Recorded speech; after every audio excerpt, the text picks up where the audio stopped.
You're not going to be too hot in that? No, I'm cold. This is John. And Jessi's Movie Reviews. This week we went to go see Woody Allen's latest film, Blue Jasmine. John did a good job picking this movie because I kind of liked it, but overall it was pretty depressing. Thought it was depressing? I thought it was honest.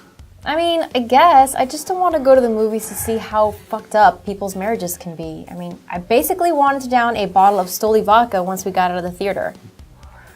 Okay, the film takes place in New York City and San Francisco, where Jasmine, played by Cate Blanchett, is a former socialite who has recently fallen on hard times. And by hard times, he means heavy drinking, heavy meds, and cuckoo, cuckoo. She's a prescription drug addict who's stuck in the past. Though I will say, Cate Blanchett did an amazing job playing crazy, but the storyline as a whole was very depressing. I mean, she had it all, but then lost it all because of the rich husband. No, he was a major asshole. So sad to think that there aren't any decent men out there. Well, you know the old adage, more money, more problems.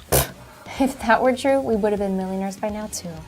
Jasmine had major problems. Her husband was fooling around with every skirt in New York City and had been stealing from the government with tax evasion, fraud. He even took money from Jasmine's low-income / trashy sister who lived in the Bronx. Or was it Brooklyn? It could have been either.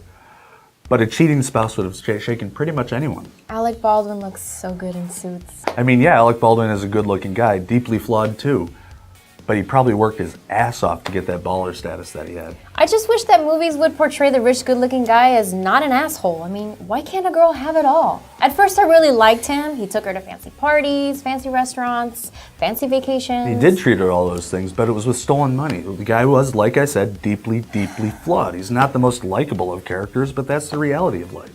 Yep, she was definitely blindsided by that reality of life. She had dropped out of college to marry him and pretty much put her entire life on hold for love. Sound familiar? It got to the point where she had no idea what she was signing for when her husband would ask her to. Yeah, she was clueless and in total denial of what was going on. But I guess she, like me and millions of other women across America, was stupid enough to think that a smart, rich, good-looking man could actually love her till death do us part and would never expect for him to become such a fucked up loser. Totally clueless. Well, ignorance is bliss. If nothing else, the movie could have had a happier ending for her too. I mean, she ended up sitting at a bus stop, talking to herself, waiting for a ride to Crazy Town. The end. Oh yeah, things definitely could have gone better for her. But then you would have had a Sandra Bullock movie and not a Woody Allen flick. What's wrong with Sandra Bullock movies? Oh, nothing.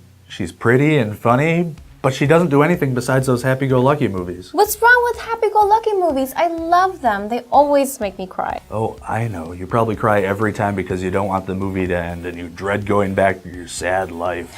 I cry because the girl gets the guy and the happy marriage, something that I wish I had.